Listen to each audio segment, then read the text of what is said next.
Hey there, I'm Nicole Burke, the owner of Rooted Garden and Gardenary Incorporated and the creator of the Garden Coach Society. This is a series called Grow Your Business with Nicole. That's me. And in this series, I'm giving you little tips and tricks to grow your own business. So less than 5 years ago, I started Rooted Garden with a preschool refund check of $450. I brought it to the bank, deposited it, and I've grown my business just from that money. And I'm so excited to inspire you. I'm on a mission to help gardeners all over the world grow their own garden coach business. But no matter your industry, I want to encourage you to start and grow your own business of your dreams. So in this quick lesson, I want to encourage you to experiment, to call it an experiment from the very beginning. So a lot of times when we're interested in starting a business, or we have that voice that keeps saying like, you should really go for it, we hesitate, we wait because we're nervous and there's like too much riding on this idea that we want to start our own business. So I want to encourage you to just call it an experiment. That's all you got to do. So when you first start your business, you don't even have to yet call it a business. You can literally just say you're experimenting. You're trying something out. This happened to me almost accidentally. So I started kind of toying with the idea of starting my own business and thinking about maybe doing something in the gardening industry. And I was calling a friend who happened to be a lawyer, and I was asking for advice of how I should set up my business. Should it be a sole proprietor or an S Corp or LLC? What should I do? And he was like, all lawyery on me, and he was like talking about the different things. And then he said, Nicole, I'm not even sure you're going to be able to make money doing this. Like, I don't know, like, if this is actually going to work. So maybe before you invest a lot of money in it, or really go deep into it, why don't you just like experiment with it and see if you could make any money? And I was a little offended. So after I got my ego back in check, then I was like, okay, I am just going to call this an experiment.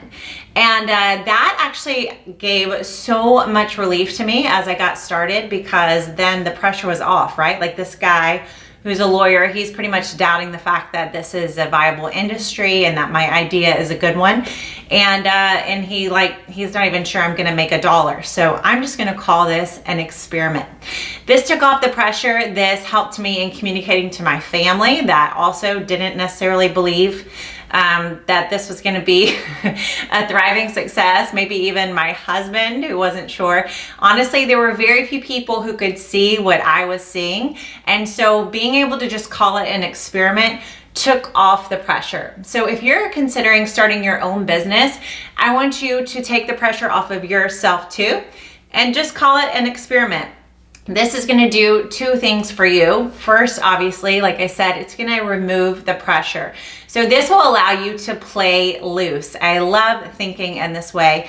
I've oftentimes watched a game of like baseball or basketball, and you can see a team as things get tense and tough, and they kind of stress out, and then they start making all kinds of mistakes and just not performing like we know they can, as the super fans know, right? So we're watching them, and then something happens, like they have a timeout or they have a little talk, and all of a sudden they come back and they're playing loose. It's like they're just like out on the playground, just doing their thing, showing off, and things really start to click. Well, that's what you want to be doing as you're growing your business. You want to stay loose. You don't want to hit that point of stress and tension and, what if I don't make any money? And so the best way to stay loose is to continue to remind yourself that this is an experiment.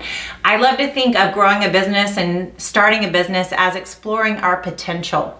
We're literally like scientists in the lab, kind of tinkering around and testing out our own potential. Or like my son at track, who's trying to figure out how fast he can run.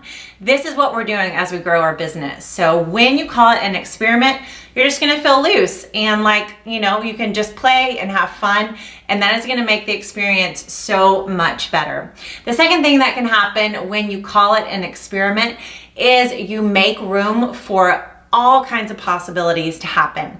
So oftentimes what we can do if we don't call it an experiment and we plan for everything to go a certain way, then we almost for sure set ourselves up for disappointment because things rarely go the way we want them to. In fact, This surprise can come both ways. You may get way more than you anticipate or way less. But by calling it an experiment, then you let the results just happen, right? That's what a scientist does with an experiment. So they're just basically trying to figure out the potential of a certain thing, and they may have guessed what's going to happen at the end, but they're letting the result just happen.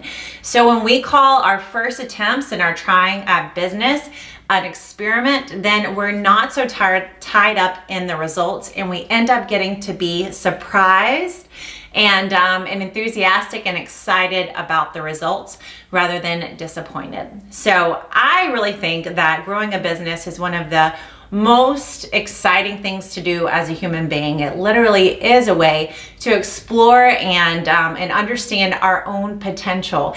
It's very similar to having a child and like it's something out of your own body that you get to watch grow and become its own amazing thing. Growing a business is so similar to that. And so I really believe that it's an exhilarating experience, and I want more and more people to get to have it. But first, we got to work on our head and just tell ourselves it's an experiment. So this is your Grow Your Business tip with me today. Call your business an experiment and just go for it already. If you are a gardener and you're watching this, hopefully in spring, I would love for you to join me in the Garden Coach Challenge. This is a special challenge I'm offering just for gardeners to teach them how to become garden coaches. It's free. It's 5 days. You can find out all about it at gardenary.com/challenge.